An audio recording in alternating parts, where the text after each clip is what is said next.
So today we're showing off for the first time a new game mode. It's Arsenal mode Demolition, and this is a brand new map, Lake. And so it's a really tight, compressed map, so you get into the action really fast. And the thing with this version of Arsenal mode is for every kill you get, you respawn the next round with a lesser weapon. Oh, so you got you there. So it kind of does this weird balancing where if you're not getting any kills, you're going to end up with an AK-47 at the end of the round, and the other guy is going to be coming at you with a knife. Which kind of balances it out. Yeah, why did you guys decide to make that switch?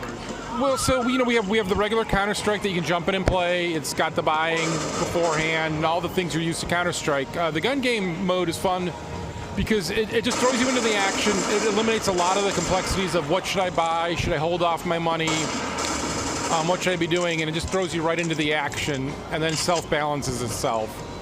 I mean, we also have here a little problem with the shotgun here. We also have actual ranked matchmaking. So if you're playing this in a ranked match, you'd be playing against people of your own skill level, and as you started out, you'd be playing with players who were the same skill, so maybe not as good. And then as you learn the game, you'll get better and better. You'll be playing against better and better players. So we wanted for Counter-Strike Go to have both higher skill ceiling, so better players could show themselves off better, as well as letting new players get in. And you can actually hit Y there on that bot and control them. So if you didn't like to sit out too long, you can jump in and play. Nice take over with a kill. That is a showy. So we come to the end of the round here.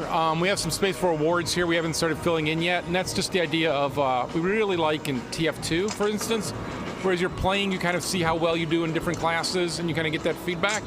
So we wanted to be able to do that here and let you see how you're doing, and so you can improve over time, or you can improve inside of time period. Yep. And so actually, normally it'll be 5 versus 5. For this demo here, we have this fluctuating number on the teams, and that's just because we're still in development. We're still getting some tuning down in the game. Now, will this late be available? Yes, it'll only be available in Arsenal mode.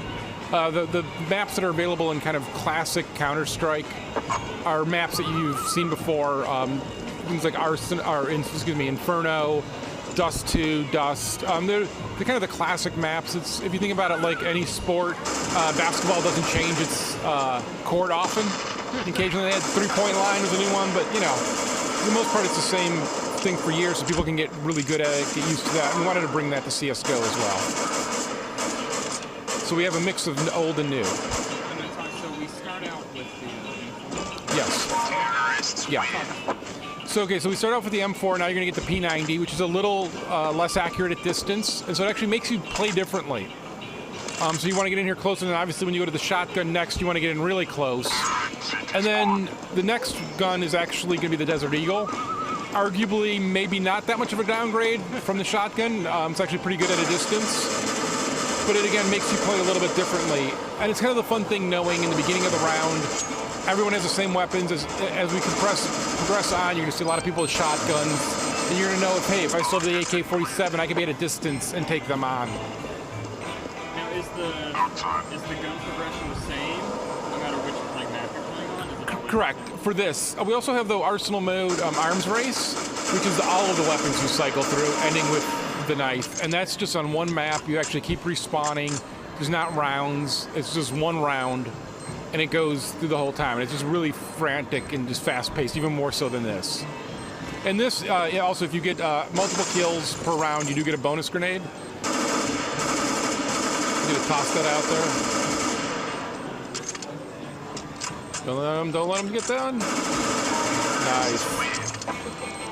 And so also, we're showing off today, we've upgraded the graphics some. We have some new shadows going on here, so if you notice your character's view model as he's running through spaces, you'll see the shadows reflected on that. And that was, we wanted to let players be able to know when they were in shadow or not, because that makes a big difference in how you're moving through the map and how you're approaching the enemy.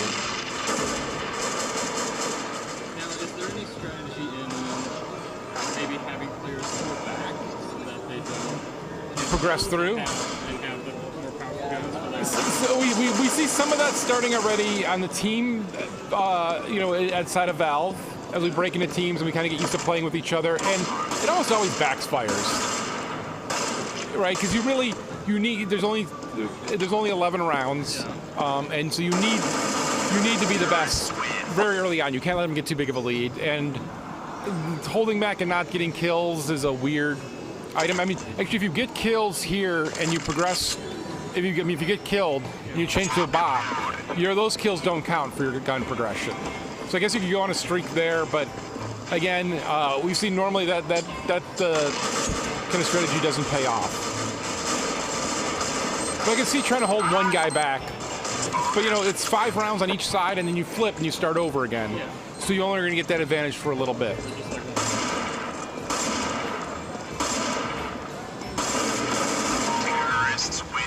You're not going with any knife kills here.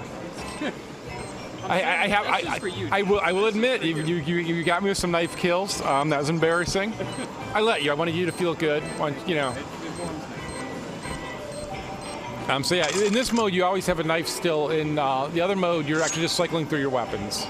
Because it ends with the knife kill. So one thing I wanted to do to touch on more that I don't think we had to touch on in the last interview was the casual mode. Yes.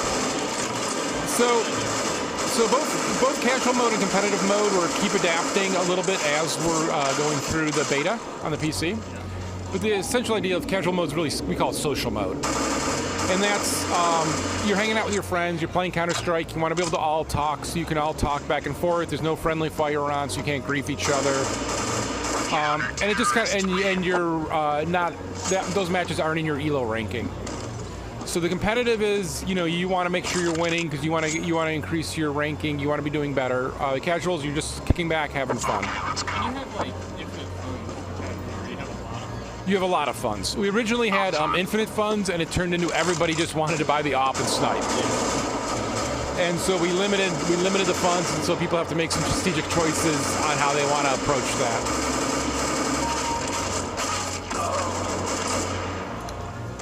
Nice for a minute there. And so obviously the bots will fill in and play based on the number of players. It's set for 5 versus 5 online, and that's what we'll ship with.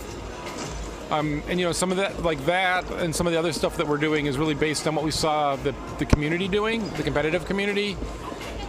Things like while there's multiple models you'll see here, they're all the same base model, and that's one thing they were doing called min model, where they try to eliminate the noise in deciding who's on what team, and so that's one way to do it.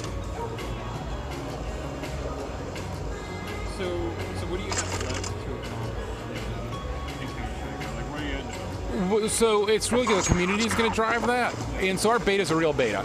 Some betas are really just demos. Ours is the community gives us feedback. We make adjustments. We analyze data. We make adjustments. We give them back the changes, and we go through the process again. And in that process, it's just not their subjective feedback, but they generate a lot of data for us to plow through. We actually have psychologists online who look at it, and we compare winning teams versus losing teams. What do their death maps look like? What do their bullet maps look like? We actually track every single bullet fired in the game. That's a player's stepped away for a moment, so he is not attacking. So what is that data? What does bullet tracking data? So one thing it'll tell us is, hey, we didn't close. We put an exploit here for people who snipe through. That's really hard to shoot back against, because we can see where people fire from, where they kill, and back solve data that way. We also have pros come in and play the maps for us. And they'll find the little adjustments we make of how it's going to affect the strategy and the different angles people are going to use in the game.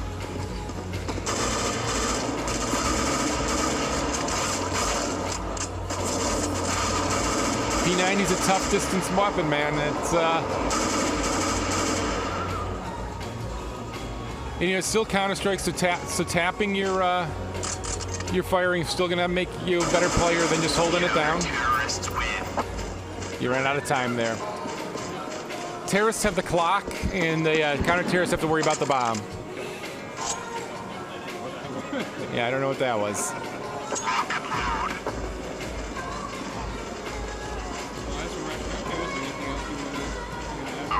You know, just if you're on the PC, we'll be having more and more people in the beta. We'll be expanding that out, and really it's awesome if you're in that because you help give us feedback and make the game better. And 360 players, you're not really missing out. What you're going to get is the best version of Counter-Strike because everybody's helped do testing more than any other game ever has for your game. So you both went out on that one. And you know, we're looking for this summer probably. It looks like that's where the feedback, the amount of feedback we're getting and the amount of changes we're looking at. But we're going to release GunGame this coming Friday into the beta, so they're going to get to play this, and we'll get a lot of feedback then. And we actually have the GunGame guys working with us on it, so it'll be awesome for them to give us feedback in the public setting. That'll be it. Well, thanks for coming out and checking it out. Ah, nice. Got to end with the knife kill.